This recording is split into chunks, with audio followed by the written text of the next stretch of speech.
Jemi të lirë nga një katastrofe quajtur Nicolás Maduro.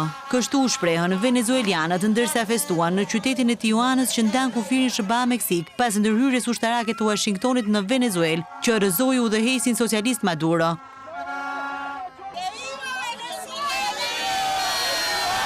Një grup tjetër me banorë të atij vendi u mblodhën në New York për të festuar arrestimin e presidentit të Venezuelës, duke e cilësuar 3 janarin si ditën më të mirë të jetës së tyre. Prej një kohe të gjatë shpresonim se kjo do të ndodhte. Shpresojmë vetëm që ai të përballet me drejtësinë. Kjo është e gjitha që duam, u shprehën ata.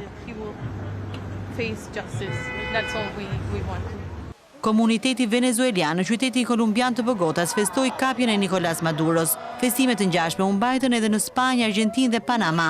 Ndërkohë, demonstruesit pro-qeveritar protestuan në Caracas në mbështetje të presidentit të tyre pas sulmit ushtarak amerikan.